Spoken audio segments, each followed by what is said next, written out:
آپ سب کا بہت شکریہ. میں آج حضرت مولانا فضل الرحمان صاحب بھائی ذرا اب بات شروع کر لینا مہربانی کر کے. میں آج حضرت کے پاس حاضر ہوا تھا. کافی عرصے سے میری ان سے ملاقات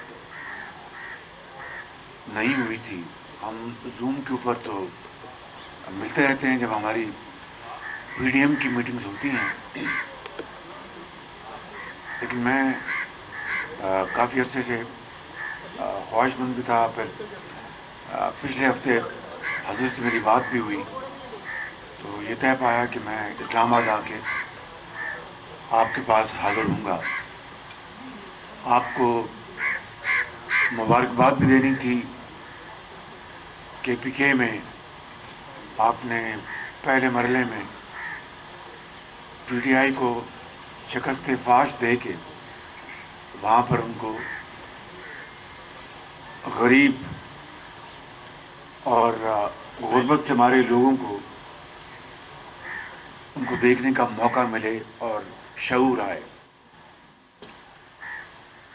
آج اس کے علاوہ ہماری پی ڈی ایم کے حوالے سے بھی گفتگو ہوئی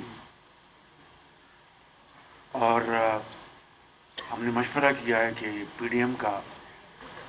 مشاورت کے ساتھ باقی تمام جو پارٹیز ہیں پی ڈی ایم میں شامل 25 جنوری کے آس پاس سربراہی میٹنگ کا اجلاس بلایا جائے، جس میں یقیناً 23 مارچ کا جو پی ڈی ایم نے اعلان کر رکھا ہے مہنگائی مارچ کا، اس کے بارے میں جو تنظیمی امور ہیں اس کے بارے میں گفتگو ہوگی. اور پھر وہاں پر باقی جو ملک کی صورتحال ہے اس کے اوپر بھی مشاورت ہوگی. آج ہم دونوں نے، مولانا ہمارے امیر ہیں پی ڈی ایم کے، یہ طے کیا کہ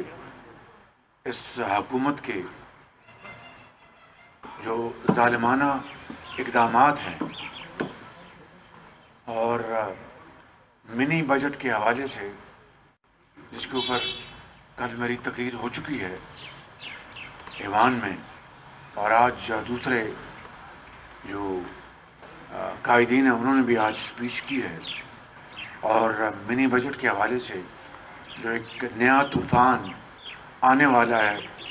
مہنگائی کا اور غریب آدمی کو بحال کرنے کا، اس کے اوپر بھی ہماری گفتگو ہوئی ہے کہ ہم ایوان کے اندر متحدہ اپوزیشن مل کر انشاءاللہ اس کا حد المقدور اس کا مقابلہ کرے گی.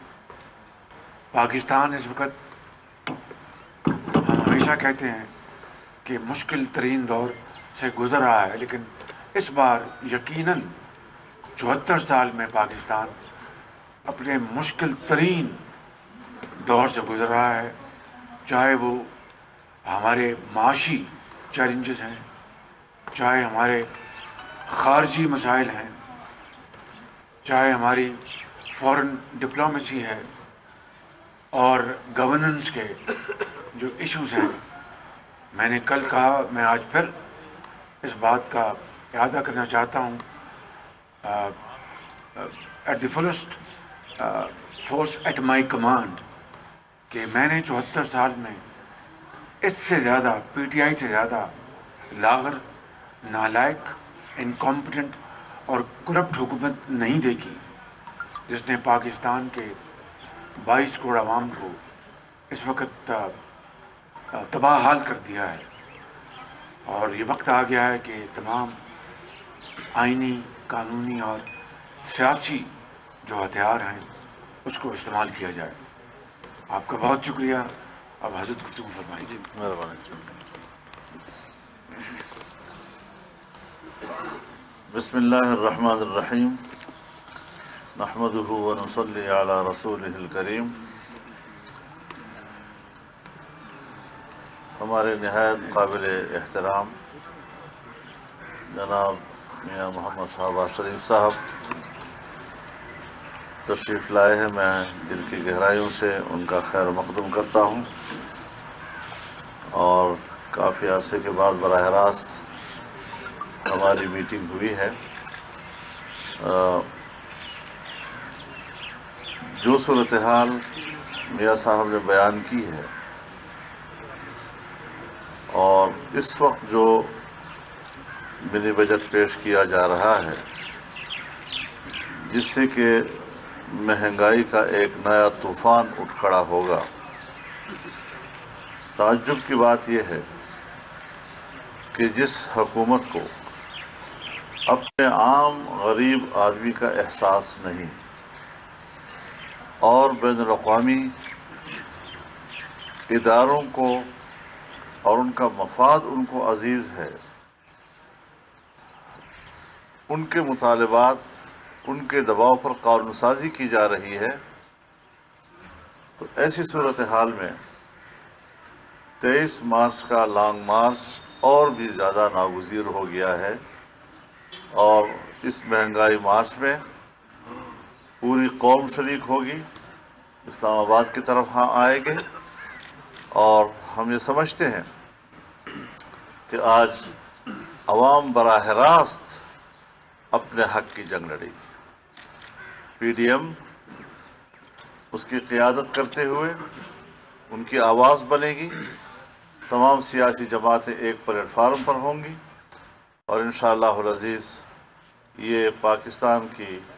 تاریخ کا بڑا ایک انقلابی قدم ہوگا جو 23 مارچ کو پورے ملک کی سطح پر اٹھایا جائے گا. اس کے ساتھ ہی میں ایک دوسری بات بھی عرض کرنا چاہتا ہوں. جناب میاں نواز شریف صاحب کی حکومت میں موٹر ویز کا جال بچھایا گیا، بجلی کی پیداوار میں بہت زیادہ اضافہ کیا گیا. چائنا جو ہمارا بڑا گہرا دوست روز اول سے چلا آ رہا تھا، اس کی دوستی ایک اقتصادی دوستی بھی تبدیل ہوئی اور خدا کر کے سی پیک کا مغربی روٹ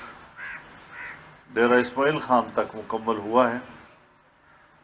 ہم بند کمروں میں افتتاح کے قائل نہیں ہیں اور نہیں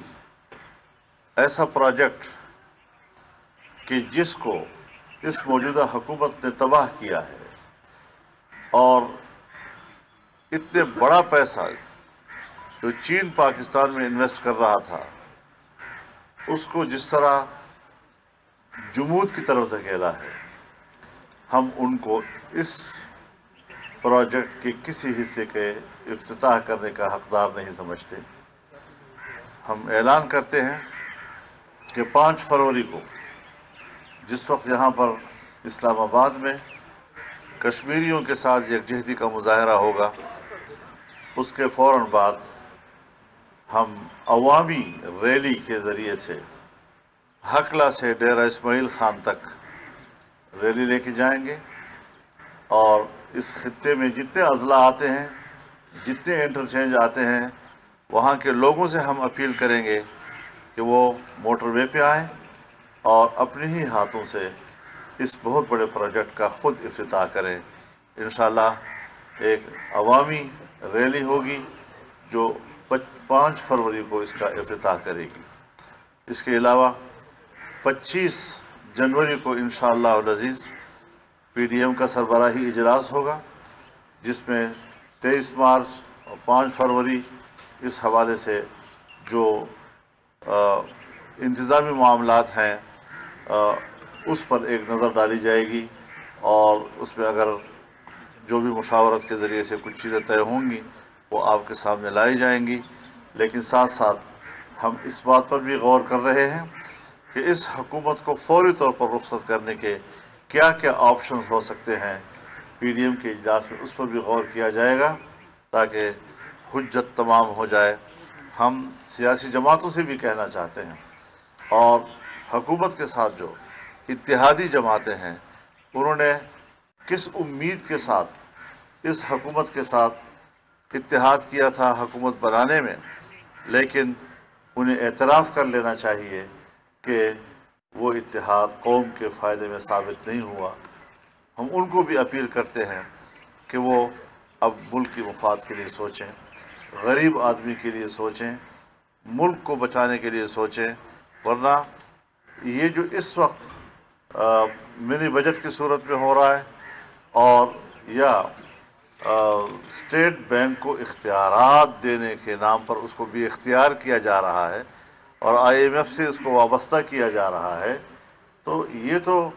ایک آزاد ریاست پاکستان کو دوبارہ کالونی بنانے کی طرف ہم جا رہے ہیں۔ ہم عمران خان اور اس کے رجیم کو یہ حق نہیں دیتے کہ وہ پاکستان کی ایک آزاد ریاست کو دوبارہ کالونی بنائے اور غیر ملکی اداروں کے رحم و کرم پر ہمیں چھوڑیں۔ ہم اپنی معیشت کو آزاد رکھنا چاہتے ہیں اور ہماری قوم محنتی قوم ہے، وہ ملک کی معیشت کی بہتری میں ایک بہت بڑا کردار ادا کر سکتی ہے، لیکن قیادت جو ہے وہ بھی اس کی اہل ہو کہ وہ عوام کی امنگوں پر پورا اتر سکے۔ میں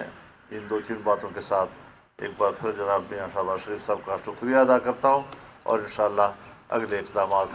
جب ہوں گے آپ کو۔ میاں صاحب یہ بتائیں کہ آپ نے جیسے آئینی اور قانونی حیثیت کی بات کی ہے، تحریک عدم اعتماد لا رہے ہیں آپ میاں صاحب، تحریک عدم اعتماد کے حوالے سے بات ہوئی ہے، آپ کی کیا کہیں گے؟ جی بالکل، حضرت سے اس کے اوپر بات ہوئی ہے اور یہی طے پایا ہے کہ PDM کا جو اگلا سربراہی اجلاس ہوگا اس میں یہ بطور ایجنڈا آئٹم ہوگی بات اور اس کے اوپر بھرپور مشاورت کے بعد فیصلہ لیا جائے گا انشاءاللہ۔ مولانا صاحب یہ فرمائیے گا، آپ نے آپشنز کی بات کی حکومت کو گھر بھیجنے کے حوالے سے، کیا آپ پر امید ہیں کہ جس طرح خیبر پختونخوا میں وہ نیوٹرل رہے ہیں، ان آپشنز کے استعمال کے دوران وہ نیوٹرل رہیں گے اور آپ کامیاب ہو سکیں گے؟ میرے خیال میں اس حقیقت کو تسلیم کیا جانا چاہیے کہ جن اداروں سے ہمیں شکایت تھی کہ ان کی مداخلت سے 2018 کا الیکشن قبول نہیں کیا جا سکا اور جہاں ایک نالائق اور ناجائز حکومت کو تسلیم نہ کرنے کی بات ہو رہی تھی، وہاں ادارے بھی تنقید کی زد میں آ رہے تھے، جو ملک کی سیاست کے لیے کوئی اچھی علامت نہیں ہے۔ آج جب KP میں بلدیاتی الیکشن کا پہلا مرحلہ ہوا اور ہم نے دیکھا کہ کوئی ادارہ جو ہے وہ الیکشن کے پولنگ اسٹیشنز پر یا گنتی کے دوران نظر نہیں آیا، تو پھر آپ نے دیکھا کہ اس کے نتائج پھر کیا سامنے آئے ہیں۔ تو ہم آئندہ بھی یہی توقع رکھتے ہیں، ادارے کی جو عزت ہے وہ ان کے اپنے آئینی دائرۂ کار کے اندر رہتے ہوئے کردار ادا کرنے میں ہے اور ہم یہی ان سے توقع رکھتے ہیں اور آئندہ بھی عام انتخابات میں انشاءاللہ یہی روایت اگر مستحکم ہو گئی اور برقرار رہی تو آپ دیکھیں گے کہ ملک کے سیاست کے اور انتخابات کے نتائج کیا ہوں گے۔ مولانا صاحب یہ بتائیے گا کہ الیکشن کمیشن نے دوسرے مرحلے کے انتخابات میں فوج کو طلب کر لیا ہے، آپ نے کہا گنتی میں وہ نہیں تھے تو کوئی اثر انداز نہیں ہوا، اب کیا امید ہے آپ کو؟ میرے خیال میں وہ جو فوج کو طلب کرنے والی بات ہے ہم مسترد کرتے ہیں۔ الیکشن کمیشن غلام مت بنے، وہ آزادانہ الیکشن کی ذمہ داری لے۔ اس وقت بھی وہاں پر انتظامی تبدیلیاں لائی جا رہی ہیں، ڈپٹی کمشنرز کو تبدیل کیا جا رہا ہے، پریزائڈنگ آفیسر کو تبدیل کیا جا رہا ہے، نئے لوگوں کو ایمرجنسی میں تعینات کیا جا رہا ہے اور تحصیل لیول پر اسسٹنٹ کمشنرز کو، پولیس کے افسران کو، یہ سارا ابتدا کرنا ہے کہ اپنی مرضی کے نتائج حاصل کر سکیں۔ اس کی اجازت نہیں دی جائے گی اور سخت مزاحمت کی جائے گی، لہذا الیکشن کمیشن وہ اپنے آپ کو متنازع مت بنائے۔ مکمل امن و امان ہے اور پورے صوبے میں انتخاب ہوا اور امن و امان کے حوالے سے مثالی رہا ہے، انشاءاللہ ایسی نوبت نہیں آئے گی۔ آپ کا سب کا بہت بہت شکریہ، بہت شکریہ۔ اسلام آباد میں ملاقات کے بعد اپوزیشن لیڈر میاں محمد شہباز شریف اور مولانا فضل الرحمان میڈیا سے گفتگو کر رہے تھے اور ان کی جانب سے ملاقات میں ہونے والی بات چیت کے اوپر میڈیا کو بریف کیا گیا، جبکہ یہ بھی کہا گیا میاں محمد شہباز شریف کی جانب سے کہ آئندہ ہونے والے سربراہی اجلاس میں عدم اعتماد کے حوالے سے بات چیت کی جائے گی۔